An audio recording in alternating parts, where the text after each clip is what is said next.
CM Bhairav ji के गुजर जाने के कुछ ही देर बाद उनके बेटे बिट्टू को उसके हिंसावाद को न सहन करते हुए जनता ने उसका बड़ी बेरहमी से कत्ल कर दिया। इस केस में गिरफ्तार किए गए पारितोष का इस केस के साथ कोई भी संबंध नहीं है, ऐसा जनता का कहना है। आपने मुझे क्यों बचाया सर? मैंने उस दिन आपके हीरे लौटाए इसलिए बचाया क्या? वैसे तो मैं हीरे बहुत कमा सकता हूँ, लेकिन तेरे जैसे हीरे को कमाना बहुत मुश्किल है। सरकार हमेशा जनता को दुख देती है लेकिन कभी उसका पालन नहीं करती। ये हम हमेशा से झेलते आए हैं, लेकिन तुमने सब कुछ बदल दिया। अगर तुम बुरा ना मानो तो एक बात कहूं, तुम्हारे जैसा सच्चा हिम्मती जिगर वाला इंसान ही राजनीतिक नायक होता है जिसका इंतजार ये पूरा राष्ट्र कर रहा है। नहीं सर, ये राजनीति मेरा धर्म नहीं है, गुंडागर्दी मेरा कर्म नहीं है। गुस्से में जाने अनजाने में मैंने उसे मार दिया। मैं एक आम इंसान की जिंदगी ही जीना चाहूंगा, पॉलिटिशियन की जिंदगी नहीं सर। चलता हूं सर। देखो, आम आदमी की तरह सवाल कर सकते हो, लेकिन एक पॉलिटिशियन बनकर जनता की सेवा नहीं कर सकते। अब तक हम जिनका भी नाम शान से लेते आए, महात्मा गांधी और नेहरू करोड़ों की जनता की सेवा इस पद पर बैठकर किए हैं।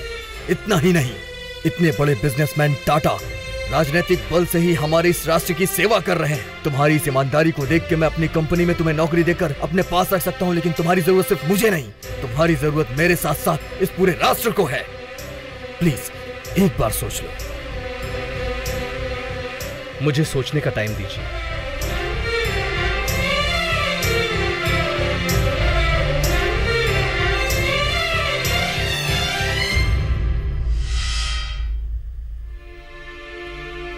क्या कह रहा है यार तू? अब कहने के लिए और बताने के लिए कुछ रहा नहीं है। मैं राजनीति में जा रहा हूं। अगर मेरे साथ आना है तो आ सकते हो, नहीं तो गांव वापस चले जाओ। अरे गांव से सब कुछ छोड़कर वापस जाने के लिए आए हैं क्या? हम लोग तेरे साथ हैं यार।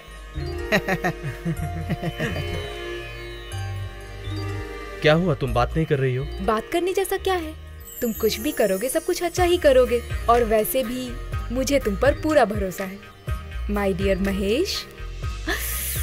सॉरी परितोष जी। ये तुम्हें तो मैं रुको, हत्ती कहाँ हो? अरे रुको।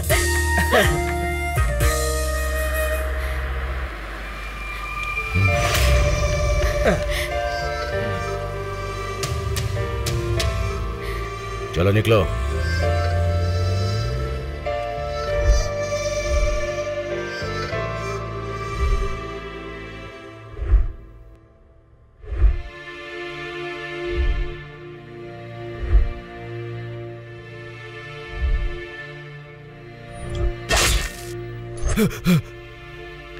Hi dad. इधर आओ बेटी। आओ ना, बैठ जाओ। What dad? मैंने तुम्हारे लिए एक रिश्ता ढूंढा है बेटी। ऐसे क्यों देख रही हो बेटी? तुम किसी से प्यार करती हो क्या? डैडी वो। कोई बात नहीं, बताओ बेटी, कौन है वो जो तेरे दिल को चुरा कर बैठा हुआ है? उसका नाम परितोष है।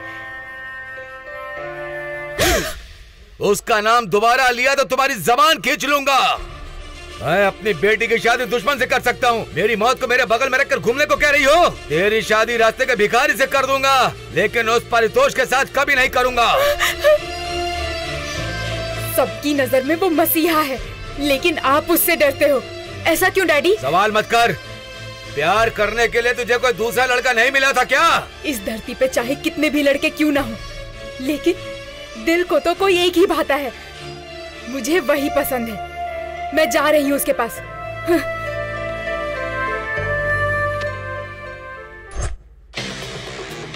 24 आवर्स टीवी शो में आपका स्वागत है। जैसा कि आप जानते हैं कि हमारे प्रदेश के सीएम की मौत हो चुकी है और उसकी वजह से सारी पार्टियों ने तय किया है कि दोबारा से चुनाव होंगे, और इस चुनाव के होने से दोनों ही पार्टियां प्रचार में जुटने वाली हैं। सर, कुछ लोगों का कहना है कि आप पॉलिटिक्स में आ रहे हैं, कुछ लोगों का कहना है पॉलिटिक्स में नहीं आ रहे हैं। इसमें सच क्या है, हमें बताएंगे सर? पहले जो सुना वो सच है। सर्वधर्म समभाव और जातिवाद को हटा के आप अच्छा प्रशासन कर पाएंगे? नहीं, प्यार करूंगा। होम मिनिस्टर की बेटी के साथ आपका क्या रिलेशन है, बताइए सर। पवित्र प्यार का रिश्ता है उससे। आपके जीवन के सिद्धांत क्या है? ईमानदारी के रास्ते पर चलो। आजकल के सारे नेता आप ही की तरह से ईमानदारी की बात करते हैं, बाद में जनता के बारे में सोचना भी छोड़ देते हैं, तो फिर आप पर भरोसा कैसे करें सर?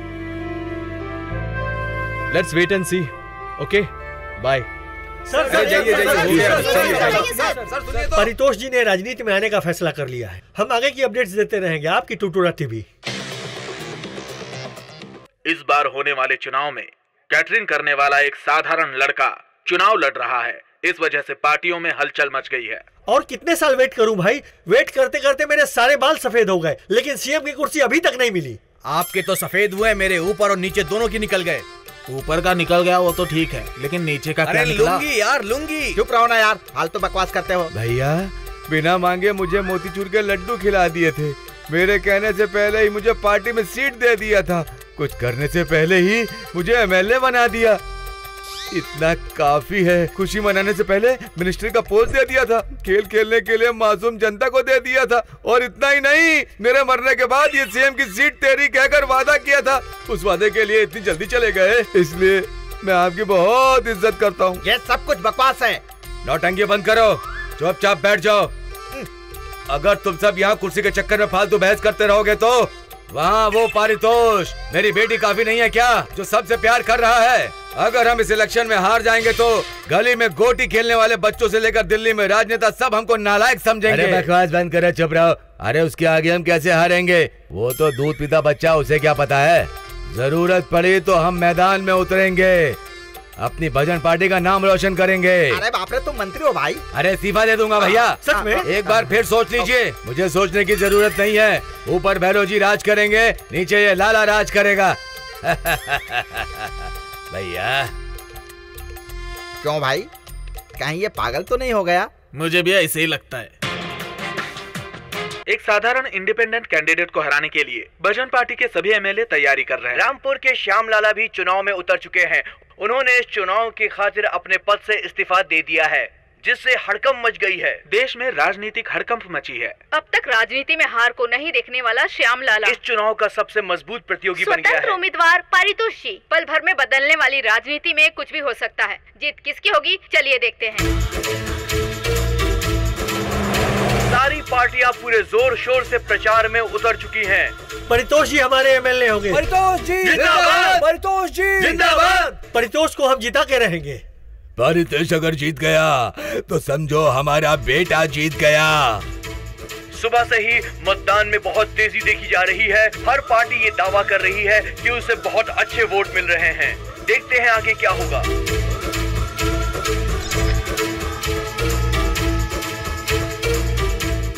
रामपुर के श्याम लाला और इंडिपेंडेंट उम्मीदवार के बीच तेजी से चल रहा है उपचुनाव। भैया अब इसको नमस्ते क्यों करूं?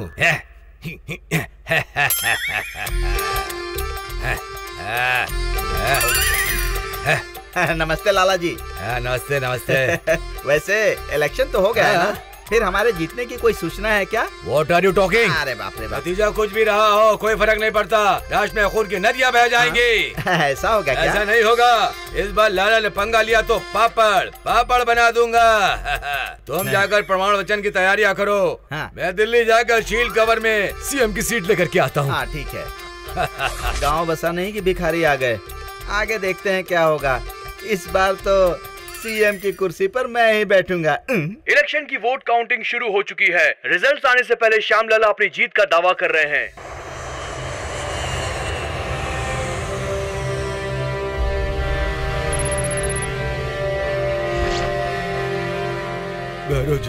भैरव जी, इतने सालों का मेरा सीएम बनने का सपना और मुझे सीएम बनाने का आपका सपना दोनों पूरा होने वाले हैं। भैरव जी, आप बिल्कुल फील मत करना। प्रशासन में आपसे आगे जाऊंगा। वहाँ राष्ट्र की जनता, यहाँ पार्टी के संस्थापक, सबके विश्वास को मैं जिंदा रखूंगा। भाईजान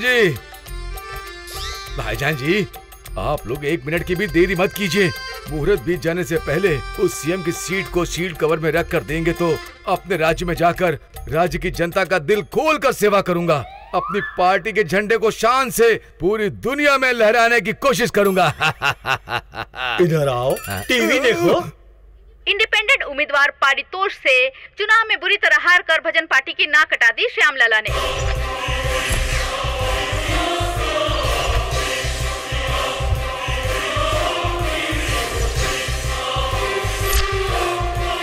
एमएलए परितोष जी जिंदाबाद! एमएलए परितोष जी जिंदाबाद। एमएलए जिंदाबाद। भाई आपके एमएलए बनने की खुशी में हम सब बस्ती में जश्न मनाएंगे। अच्छा, बहुत खुशी की बात है। भाई ये खुशी की बात नहीं है, हमारे लिए बहुत खुशी की बात है। आप हमारे बड़े भाई हो। लाओ दो मुझे। ये आपके लिए भाई। ये किस लिए है भाई? आज मेरे बेटे का जन्मदिन है भाई। भाई आप हमारे मसीहा हो, आपको आना ही होगा। आज रात मेरे बेटे के जन्मदिन के फंक्शन में आपको आना ही होगा भाई, आपको आना ही होगा। आपके बस्ती में आने से हमारा मान सम्मान बढ़ जाएगा भाई, आपको आना होगा। आप हमारे नेता हो, आपको आना होगा। परितोष भाई जिंदाबाद, एमएलए जिंदाबाद।